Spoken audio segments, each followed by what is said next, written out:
ભારતના પશ્ચિમ ભાગમાં આવેલ ઐતિહાસિક શહેર ભુજના હૃદયમાં સ્થિત હમીરસર તળાવ કચ્છના શુષ્ક પર્યાવરણ વચ્ચે જીવનદાયી સ્ત્રોત તરીકે સેવા આપે છે, જે શહેરના પાણી સાથેના અખંડ સંબંધનું પ્રતીક છે. જ્યારે જ્યારે આ તળાવ છલકાય છે ત્યારે શહેરવાસીઓ તળાવના ઓગન પાસે ઉત્સવ મનાવે છે અને હમીસર સાથેનો પોતાનો સંબંધ ફરી મજબૂત કરે છે. શહેરના મેયર તળાવને વધાવે છે અને શહેરમાં મેઘલાડુ વહેંચાય છે અને કલેક્ટર એ દિવસે રજા જાહેર કરે છે.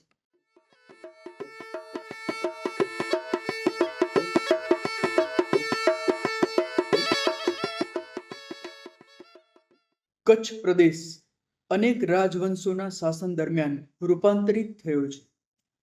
કચ્છમાં કોઈ કાયમી નદીઓ નથી, વરસાદ ઓછો પડે છે, બાષ્પીભવન દર વધારે છે અને પાણીમાં ખારાશ પણ વધારે છે. ભુજ શહેરની સ્થાપના 1510માં જાડેજા રાજપૂત વંશના મહારાવ હમીરે કરી હતી અને 1549માં રાવ ખેંગારજી પ્રથમે તેને રાજ્યની રાજધાની તરીકે પસંદ કર્યું હતું. ભુજ કઈ રીતે કચ્છની રાજધાની બન્યું તેની અનેક વાર્તાઓ છે. તેમાંની એક લોકપ્રિય વાર્તા કચ્છની રબારી પશુપાલક સમુદાયમાંથી પ્રસરેલી છે.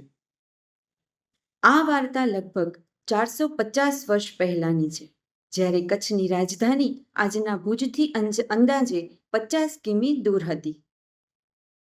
આ પ્રદેશનું સૂકું પર્યાવરણ વારંવાર વિકટ દુષ્કાળોથી પીડાતું અને પાણીના સ્ત્રોત બહુ ઓછા કે નાબૂદ હતા. મહારાવના રાજ્યના લોકો જીવતા રહેવા સિંધના કલ્હોરા રાજ્ય તરફ સ્થળાંતર કરવા મજબૂર થયા. એક આવા જ વિકટ સંકટ દરમિયાન ઉકેલ શોધવા આતુર અને વ્યથિત મહારાવે પોતાના અધિકારીઓને અલગ અલગ દિશામાં પાણી શોધવા મોકલ્યા.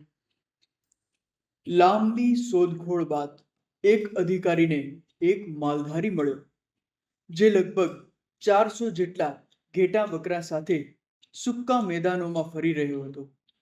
આથી સ્પષ્ટ થયું કે પશુઓ પાસે જીવવા માટે પાણી હતું.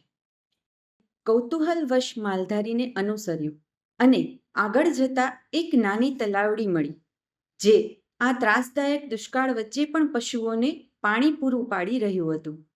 અધિકારીએ માલધારીને પૂછ્યું કે આ કુંડમાં પાણી ક્યાંથી આવે છે. ત્યારે માલધારીએ જવાબમાં પોતે જ પ્રશ્ન કર્યો, એ કોણ જાણવા માંગે છે? અધિકારીએ જણાવ્યું કે મહારાવ જાતે પાણીનો સ્ત્રોત શોધવા આતુર છે. તો માલધારીએ કહ્યું કે મહારાવને આવવા કહો, જેથી એ રહસ્ય એમને જણાવી શકે. પાણીનો સ્ત્રોત જાણવા આતુર મહારાવે પોતે માલધારીને મળવા આવ્યા. માલધારીએ જણાવ્યું કે આ તલાવડીને 15થી 20 કિમી દૂર આવેલા એક કુદરતી સ્ત્રોતમાંથી પાણી મળતું હતું, જે ઝીણું ઝીણું ટપકીને કુંડને ભરતું હતું. આ સ્ત્રોત ટપકેશ્વરી હતું. મહારાવ કુંડથી 15થી 20 કિમી દૂર જઈને તે પાણીનો સ્ત્રોત પહોંચ્યા. ત્યારબાદ મહારાવે પોતાની રાજધાની આ તલાવડીની આસપાસ સ્થાપવી અને તેનું નામ હમીરસર રાખ્યું. ટપકેશ્વરીની સુરક્ષા માટે મહારાવે ટપકા દેવી મંદિર સ્થાપ્યું, કારણ કે એ જ સ્થળ પ્રદેશના પાણીનો જીવન સ્ત્રોત બન્યું. શહેરને પાણી મળે તે માટે રાવ ખેંગારજીએ નાના જળાશયને મોટું કરીને હમીસર તળાવ બનાવ્યું. પછી વસ્તી વધતા તળાવમાં પૂરતું પાણી આવતું ન હતું. તેથી આવતા 3 શતાબ્દીઓમાં 19મી સદી સુધી તળાવમાં પાણી પહોંચે એ માટે અલગ અલગ રીતે કામ કરવામાં આવ્યું. તળાવો, પાણીના રસ્તા, કેનાલ, ભૂગર્ભ નહેરો, પૂર રોકવાના દરવાજા, બંધ, વાવ અને સોપાન કૂવો બનાવીને આસપાસના વિસ્તારમાંથી પાણી હમીરસર સુધી લાવવામાં આવ્યું. આ શહેરનો વિકાસ થયો અને લોકોની પાણીની જરૂરિયાત પણ પૂરી થવા લાગી.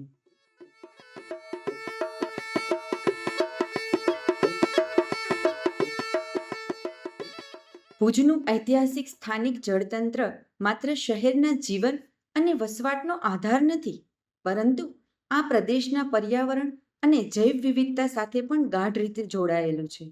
ભુજ અને આસપાસના વિસ્તાર માટે આનું પર્યાવરણીય મહત્વ ઘણું ઊંડું છે. તળાવનું પર્યાવરણ આસપાસના ગ્રામ્ય અને અર્ધ શહેરી વિસ્તારોમાં પશુપાલન અને ખેતી કરતા સમુદાયોના જીવન જીવિકા સાથે જમીન ઉદ્યોગ, જૈવ વિવિધતા અને પાણીની સુરક્ષા જેવા મુદ્દાઓમાં સીધું જોડાયેલું છે. ભુજના મુખ્ય તળાવો શિયાળામાં સ્થાયી થનારા પરદેશી પક્ષીઓને આકર્ષે છે. સ્થાનિક લોકો પર્યાવરણની તંદુરસ્તીનું મૂલ્યાંકન આ પક્ષીઓના આગમન દ્વારા કરે છે. છતરડી તળાવ જેવી છીછરા પાણીવાળી જગ્યાઓ પરદેશી પક્ષીઓ માટે માળો બનાવવા માટે ખૂબ જ ઉપયોગી હોય છે. હમીસર તળાવ ઊંડું છે, જ્યારે છતરડી તળાવ ખાસ ઓછી ઊંડાઈવાળું રાખવામાં આવ્યું હતું. રાજ પરિવારના છત્રીઓની ત્યાં બોટ મારફતે પહોંચવા માટે ખાસ વ્યવસ્થા બનાવવામાં આવી હતી. આ તળાવમાં માટીના નાના ટાપુઓ હતા, જેમાં સ્થાનિક બબૂલના ઝાડ વાવવામાં આવ્યા હતા, જેથી પક્ષીઓ માળા બનાવી શકે. ઓછી ઊંડાઈ હોવાથી સૂર્યપ્રકાશ સીધો તળાવના તળિયે પહોંચતો, જે પાણીમાંથી પક્ષીઓ માટે ખોરાક ઉપલબ્ધ કરાવતો અને એક સ્વતંત્ર તળાવ પર્યાવરણ રચતો. એટલા માટે છતરડી તળાવ મહત્વનું પક્ષી પ્રજનન સ્થળ બન્યું. છતરડી અને હમીરસર આ બે તળાવો ભુજ અને આસપાસ આવતા પરદેશી પક્ષીઓની અવરજવર માટે ખૂબ જ અગત્યના છે. ભુજિયાના ડુંગરનું મૂળ પર્યાવરણ ઉષ્ણકટિબંધીય કાંટાળા જંગલ છે, પરંતુ ભુજ અને આસપાસના શહેરી પર્યાવરણમાં અનેક પ્રકારના પર્યાવરણીય સ્વરૂપો મળે છે, જેમ કે કાંટાળા જંગલો, ઝાડીઓવાળા ખુલ્લા મેદાનો, નદી કાંઠાના ઘન મિશ્ર જંગલો, બાગાયત અને ખેતી. આ વિસ્તારના સ્થાનિક છોડની જાતિઓ વધારે સૂકા કાળ પ્રતિરોધક, મજબૂત અને કઠોર પર્યાવરણીય પરિસ્થિતિમાં અનુકૂળ થનારી છે. આ સ્થાનિક જાતિઓ ભુજ શહેર અને તેના તળાવ તંત્રની પાણી સુરક્ષા અને જીવન જાળવવામાં મહત્વની ભૂમિકા ભજવે છે.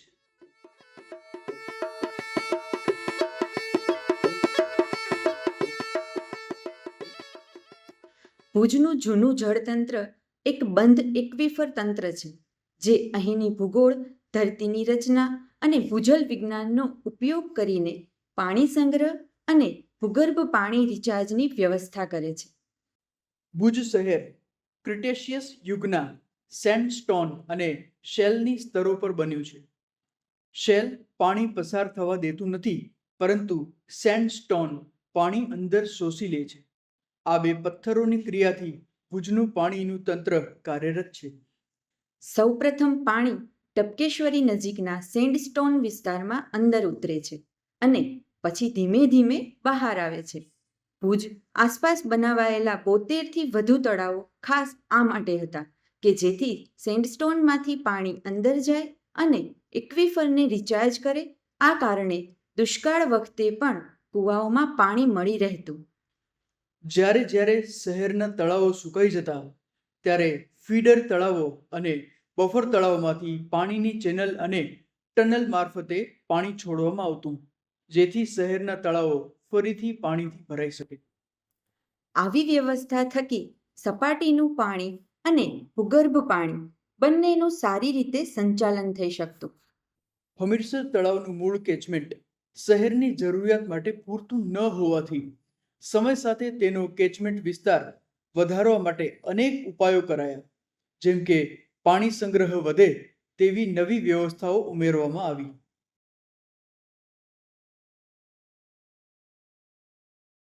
હરિપર કેનાલ ખોદીને અને ધુનારાજા ડેમ બાંધીને હામદરાઈ, ધુનારાજા, લકી અને ટપકા વિસ્તારનું પાણી ભુજના પૂર્વ ભાગમાં વહી જવાને બદલે સીધું હમીસર તળાવમાં આવે એવી વ્યવસ્થા ઊભી કરવામાં આવી.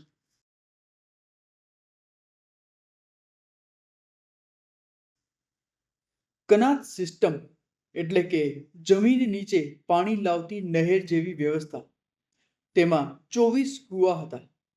આ સિસ્ટમ દ્વારા ઉમાસર તળાવ, જેને મોચીરાઈ રખાલ તળાવ પણ કહે છે, એમાંથી પાણી હમીરસર તળાવ સુધી પહોંચાડવામાં આવતું. આમ ભુજના પશ્ચિમ ભાગમાં પાણી વહી જવાને બદલે અટકાવવામાં આવ્યું. 24 કૂવાનું અક્વેડક્ટ સિસ્ટમ કચ્છના ભૂગોળ અને ભૂસર્જનને અનુરૂપ ભુજમાં અપનાવવામાં આવેલ કનાત સિસ્ટમનું અનોખો રૂપાંતર છે. 24 કૂવા એટલે 24 ઊભા શાફ્ટવાળી જમીન નીચેની ટનલ જેવી કુશળ પદ્ધતિ જે પરંપરાગત કનાત જેવી છે. ઉમાસર તળાવનું પાણી હમીસર સુધી પહોંચાડવા આ પદ્ધતિ બનાવવામાં આવી હતી. કનાત સિસ્ટમ એ એક ઐતિહાસિક જળ વ્યવસ્થાપન પ્રણાલી છે જેનો ઉપયોગ ખાસ કરીને શુષ્ક અને અર્ધ શુષ્ક પ્રદેશોમાં થાય છે, જે પર્શિયામાં ઉદ્ભવી હોવાનું માનવામાં આવે છે અને ભારત, ચીન, ઇજિપ્ત, મોરોક્કો, સ્પેન અને પેરુ સહિત વિવિધ દેશોમાં જોવા મળે છે. આ પદ્ધતિમાં ભૂગર્ભ જળ સ્ત્રોતોમાંથી પાણી મેળવવામાં આવે છે અને ગુરુત્વાકર્ષણના આધારે ટનલ મારફતે તેને જમીન પર સિંચાઈ તથા અન્ય ઉપયોગ માટે લાવવામાં આવે છે. ભુજમાં આવેલી આ સિસ્ટમ પરંપરાગત કનાત જેવી ભૂગર્ભ જળ સ્ત્રોતોમાંથી નહીં, પરંતુ ઉમાસર તળાવના સપાટી જળને ગુરુત્વાકર્ષણથી હમીરસર તરફ દોરી જાય છે. ભુજની 24 કૂવા સિસ્ટમ કચ્છના વેપાર ક્ષેત્રો, બાંધકામ તકનીકો અને જળ સંસાધન વ્યવસ્થાપનના પ્રભાવ અને સ્થાનિક જ્ઞાન દ્વારા થયેલા પ્રાદેશિક રૂપાંતરણનો મહત્વનો પુરાવો છે. આજકાલ 24 કૂવાની આ સિસ્ટમ નિષ્ક્રિય થઈ ગઈ છે અને તેના 2 કૂવાઓ રિંગ રોડ નિર્માણને કારણે નષ્ટ થઈ ગયા છે. આ સમગ્ર કેચમેન્ટમાં હવે વિવિધ અસંગત વિકાસને કારણે પાણીનો પ્રવાહ અસ્તવ્યસ્ત થઈ ગયો છે.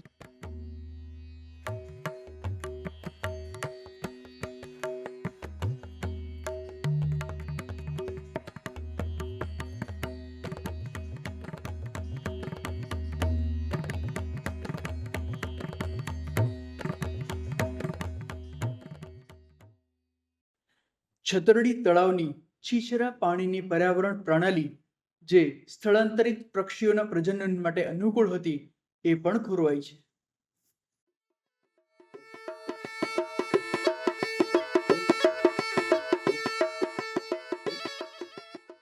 ઐતિહાસિક જળ વ્યવસ્થામાં એક સમયે 72થી વધુ તળાવો હતા, પરંતુ આજે માત્ર 38 જ બચ્યા છે.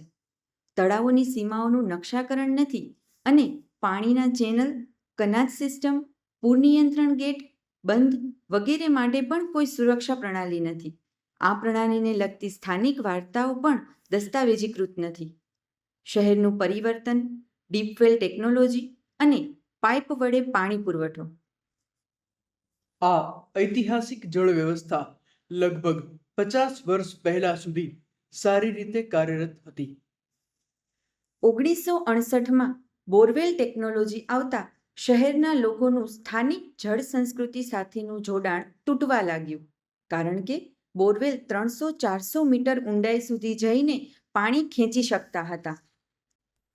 1970ના દાયકામાં બોરવેલના વધારાને કારણે કેચમેન્ટ ક્ષેત્રોનું આ કાર્ય અવરોધાયું. હાલમાં બોરવેલ સુકાઈ ગયા છે કારણ કે તેઓ બહુ ઊંડા પાણી સ્ત્રોતો પર આધારિત હતા, જેમાં ખૂબ ઓછું પાણી હતું. હવે પાણીની તંગી દૂર કરવા નર્મદા નદીનું પાણી ભુજ સુધી લાવવું પડે છે. શહેરના સમયાનુક્રમે થયેલા પરિવર્તન દરમિયાન તળાવો અદૃશ્ય થતા ગયા અને તેમની જગ્યાએ રહેણાંક અને વ્યાપારી બાંધકામ ઊભા થયા. 1510થી આજ સુધી હમીરસર તળાવના કેચમેન્ટનો વિકાસ માત્ર તળાવોમાં જ નહીં, પરંતુ પાણી લાવતી ચેનલોમાં પણ થયેલા અતિક્રમણ દર્શાવે છે.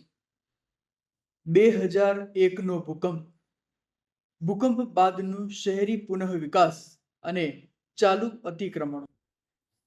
2001ના ભૂકંપે ભુજ શહેરને ખૂબ જ નુકસાન પહોંચાડ્યું અને તેની જળ પ્રણાલીઓને પણ નોંધપાત્ર નુકસાન થયું. ભૂકંપને કારણે આસપાસની મોસમી નદીઓ, પાણીના વહેણ અને હમીરસર તળાવ પ્રણાલીની કડીઓ તૂટી ગઈ.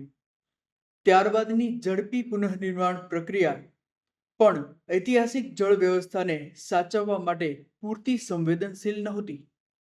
બાંધકામનો કચરો, ઘન અને પ્રવાહી કચરો આજે પણ તળાવો તથા પાણી લાવતી ચેનલોમાં નાખવામાં આવે છે. પર્યાવરણીય અસંતુલન.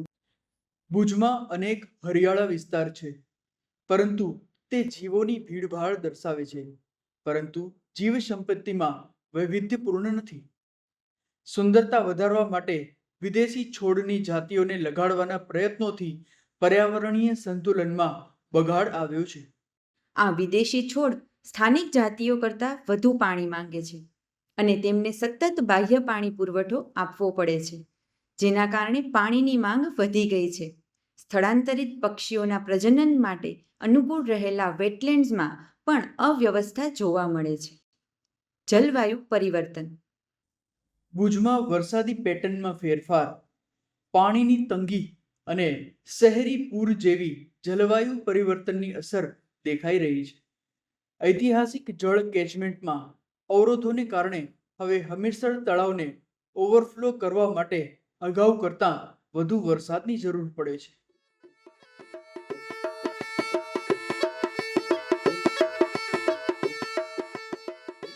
ભુજના ઐતિહાસિક જળતંત્રની વાર્તા પાણીની અછત ધરાવતા પ્રદેશમાં વિકસાવવામાં આવેલી એક કુશળ જળ વ્યવસ્થાની છે. અનેક અડચણો પછી પણ ઘણા સ્ત્રોતો સારી રીતે સંરક્ષિત છે. સુસંગત શહેરી આયોજન નીતિઓ, સંરક્ષણ પગલાં અને માર્ગદર્શિકા તેમજ બિલ્ડિંગ બાયલોઝ તરફ કાર્ય કરવું ભુજના શહેરી પરિવર્તનોને ટકાઉ રીતે સંભાળવાની તક આપે છે. જળ વ્યવસ્થાના કેટલાક ભાગો કદાચ અયોગ્ય હસ્તક્ષેપને કારણે ખોરવાઈ રહ્યા હોઈ શકે, છતાં અંદાજે 70-80% ભાગને સુરક્ષિત, સંરક્ષિત, મજબૂત અને પુનર્જીવિત કરી શકાય તેમ છે.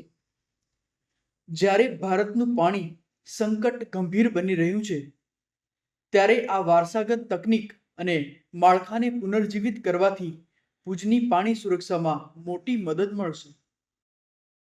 શહેર સતત પરિવર્તિત અને વિસ્તરતું રહે છે, તેથી મજબૂત અને પ્રતિરોધક સમુદાય માટે સંસ્કૃતિ આધારિત જલવાયુ કાર્ય દ્વારા તેના ઐતિહાસિક જળ માળખામાં તાત્કાલિક પ્રયાસો કરવાની જરૂર છે. પાણી સુરક્ષિત ભુજ, આપણી સહિયારી જવાબદારી.